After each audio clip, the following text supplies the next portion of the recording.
Hi, boys and girls. Hey, it's time for reading, and I'm going to start with a chapter first and then do the Bible because I have something special for you. Okay, this is chapter 14, a close one. Now, look at that tree trunk. That is just a gigantic set of roots. The men rode their horses slowly along the river bank. It was tough going. They were hindered by the tangle of branches and the roots from huge trees. Joseph put Celeste on the brim of his hat for part of the trip, a great vantage point for sightseeing. She perched, gripping the hat band, fascinated by the scenery passing by. She had never seen such enormous trees. And here she is. There's Joseph. Remember, he's a young boy. He's in his teens. And there's his brim. That's the part that goes around. And there's Celeste. Their limbs stretched up, covered in hanging moss, reaching higher and higher until they ended in a blurred tangle. There were all sorts of strange and mysterious bird calls and songs coming from them. Celeste felt tiny chills skitter across her skin. Joseph's hand reached up to the brim, and Celeste gratefully grabbed at an offered walnut. "You all right up there?" he called. Just then, Mr. Audubon heard a certain call from high up in one of the huge cypress trees. He loaded his gun and fired, bringing down a large black and white bird with a scarlet crest of feathers on its head. The shot had only wounded it, damaging one wing, and the bird floundered around on the ground in the cane. That one we can use for a painting. We haven't gotten an ivory build yet," Audubon shouted. The bird cried piteously and repeatedly tried to stab the hands of anyone who grabbed at it. Back on the hat brim, Celeste watched that scene. Maybe she could help the poor bird, she thought, once they got back to the plantation house. "Haven't you ever seen a woodpecker before, little one?" Joseph asked, rubbing her behind the ears to calm her. The men went out with their guns looking for wild turkey and other game. It was Joseph's job to walk through the cane, flushing out the birds, so he went ahead of them. Stalks of cane towered way above Joseph's head and surrounded them like high walls of a small room. The dizzying tangle of waving green dwarfed them.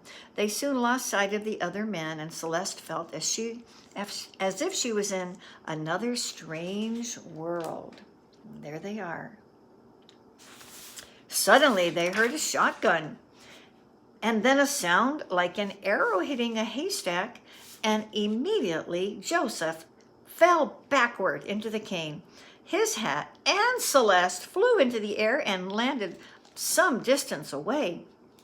Celeste was disoriented and trembled in shock. Those tall cypress trees and the thick cane towered over her. Evening was coming on and darkness was spreading fast. She could see Joseph's body lying a little distance away. His head was red with blood. It covered his face and ear and trickled into a puddle under him. It took a moment for Celeste to get her bearings and realize what had happened. The shot had hit Joseph in the head. Celeste panicked. She frantically started climbing over the jumbled labyrinth of cane reeds, wanting desperately to get back to the safety of Joseph's pocket. She needed to know if he was all right. The stalks of cane lay this way and that. Up she climbed and down she leaped. And there she is, going through the cane, scared, trying to find Joseph. She was trying her best to grasp and balance. When she got to a high spot, she located where Joseph lay, checked her position, and then started out again. In a crazed burst of energy, she scrambled over the cane and reached Joseph in seconds. "Help! Help!" cried Joseph weakly. Look at him. Oh my goodness. Celeste let out her breath. She was relieved to hear him speak. She climbed up his arm and found his shirt pocket and tunneled in. Joseph smiled. He could feel the mouse over his heart. "It's okay, little one, just a scratch." Audubon and the other men raced over to the boy and gathered him up. That stray shot had grazed his head just above his ear, a surface wound only, but a messy one. His hair was matted and crusting over with dried blood. One of the men washed out the wound and then tore off strips from an old saddle blanket, making bandages from it. You know, Joseph, I could have swore you were the biggest wild turkey I ever saw, he joked, and everyone laughed. They started back to the plantation, and although she was safely tucked in Joseph's pocket, Celeste thought only of going home someplace safe, wherever that was. So he's okay, and I wanted to tell you, boys and girls, in this book, so we're finished with that chapter, and we will start chapter 15 tomorrow, but there's a section in this book called the Afterword, and that tells us a little history about this, and it says that that actually did happen. What happened when I read about Joseph going through the high grass to flush out the turkeys, which means they come up when they hear something or they see something, and that he was accidentally grazed by the shot. And what's also true, and it says it in this Afterword, is that Audubon, that's how he used to collect his specimens. He would actually shoot the animals and then he would wire them up so that he could paint them. Not all the time, but some of the time. So that was interesting to find out. Kind of sad, but interesting. Now, one more thing I want to show you. I would like you to continue on your map of the United States. And we have been putting in the shortcut name for states. We did NY for New York, WA for Washington, CA for California, and I hope you colored them. And we're going to do the Great Lakes states this time. So here's WI for Wisconsin, IL for Illinois. Now I've already colored this one, IN for Indiana, OH for Ohio, and PA for Pennsylvania. And we did Michigan, MI, last week. So I'm just going to hold this here, and then you'll be able to pause it and write those 2 letters for the name of the state. That's a shortcut. And then you color it with your colored pencils. And pretty soon we're going to have this whole map done. But that's what you're going to do for now. Now I'm going to read a story from Mark about Thanksgiving, and then we're going to make something, and I'm going to show you how. And this is from chapter 8 of Mark. During those days, another large crowd gathered, and they had nothing to eat. And Jesus called his disciples and said, I'm concerned about them. They've been with me 3 days, and they don't have anything to eat. And if I send them away hungry, they will become too weak on their way home, because some of them have come from far away. His disciples said, There's nothing here. Where can we get bread to feed them? How many loaves do you have? Jesus asked. 7. He told the crowd to sit down on the grass. He took the 7 loaves and gave thanks to God. Then he broke them and gave them to his disciples, and they passed the pieces of bread around to the people. The disciples also had a few small fish. Jesus gave thanks for them too, and he told the disciples to pass them around. The people ate and were satisfied, and after that there were 7 baskets of leftover pieces, and this time there were 4,000 people there. And Jesus sent them away and got into a boat with his disciples. Now, one of the reasons I read that is because it talks about Jesus giving thanks. Even he gave thanks to his Father. And you know, this is a difficult time, not being able to be in school and see you and see our friends and see each other. But sometimes we can give thanks during these times anyway. So this is what we're going to do. I have all kinds of things here, and I'm going to fix my camera, but let me just show you. We're going to make a basket of flowers just like this, and I'll show you how. And then we're going to put on the flowers things, people, places, or anything that we are thankful for. So let me fix this and raise it up a little bit so I can point it down and show you all the things that I have. So the first thing we're going to do is trace a circle. Now this is actually things you can make with paper bags. So I did use a paper bag, and I traced it with a circle I had around the house. a plate. Now you have to actually trace 2 of them. The first one you trace around and then you cut it. And then you cut a second one. But this time you're going to fold it in half. And you are going to cut it on that fold line. And then you're going to take some glue. Hopefully you have some glue at home. And I'm going to move this back a little bit so you'll be able to see everything. I have an extra bottle of this glue. And you're going to put it along this edge. Just a little, they call it a bead of glue. It's just a line of glue along that half edge. It's all around that part. And then you're going to glue it to the bottom part of your circle. So it kind of is a little bit of a sandwich.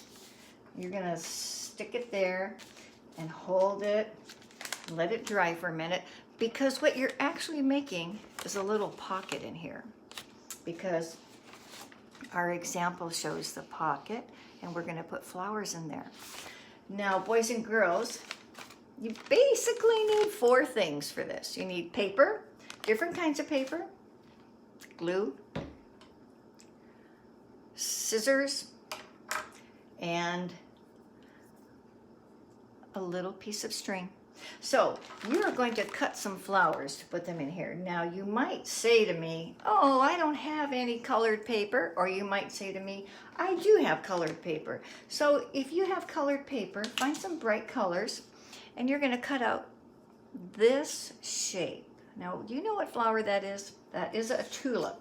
So let me show you how to cut a tulip out. Now you won't have anything to trace. And you can make yours little or big. It's up to you. And you might try one and then find it's too little, or find, it's too big. But watch what I do. I'm just going to start at the top, and there I have made a letter. It's like U. And then at one end, I go down diagonal. And at the other end, I go down diagonal. Almost looks like a cat now, but that's not how you finish. Then you go make like you're making an A. And that is the shape of a tulip. And all you have to do is cut it out. Now, most tulips are not green, but that's okay. It really doesn't matter what color you make your tulips. Now, if you do have green, you can save that for your leaves and your stems, but maybe you want your stems to be a different color.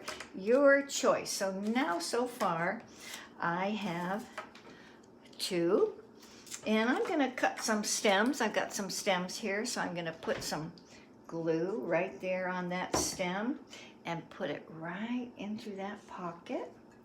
And then I'm going to put some glue on the back of my tulip right here, just a little bit, and glue that there. Now I'm going to make this one a little bit shorter stem because it can be coming out at different angles. And I'll put a little bit of glue on the back of that green tulip. Now you might tell me I don't have any colored paper, but you know what you probably do have, and I do too. Advertisements, magazines, and other kinds of things that come in the mail. I found this one from Joann's. And can you see how I cut out? That was so pretty, that yarn color there. So look at the tulip that I cut out from that yarn. It's okay if it's yarn. So now I have another stem. And I'm going to put that one over here. And I'm going to glue that very pretty yarn tulip on there. So that's that one. Now I might want to make some leaves. Now how do you make leaves? Well, tulips kind of have long leaves. It would be like if you made kind of a sideways rainbow. Then you went back up to the top and you made another sideways rainbow. That's kind of what it looks like. So then you just cut that out.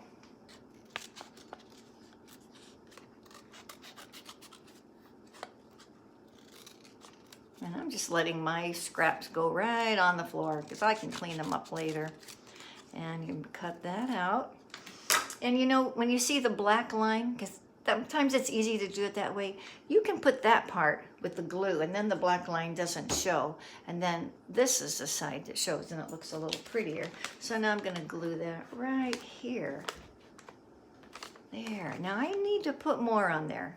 And I could cut one here. I have some more, I actually have some red paper and some pink paper I could do it.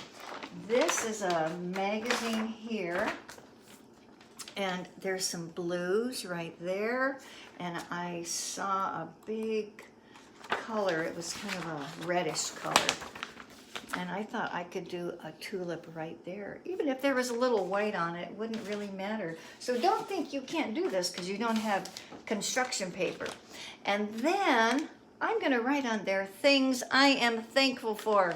And I am thankful for first graders. That's my first thing. Because I want to put this up and make me feel happy, for one thing.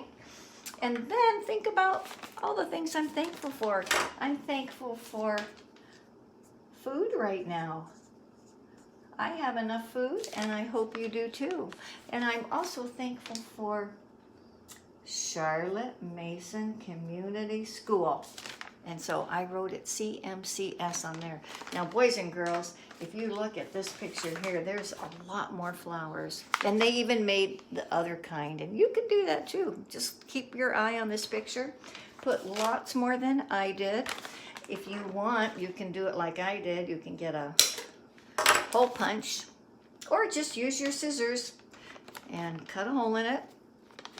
And put a string, a yarn, a ribbon, whatever you have at home, a shoelace, anything, and then hang it up. And then that'll be a good reminder of all that's going on and that we can still be thankful.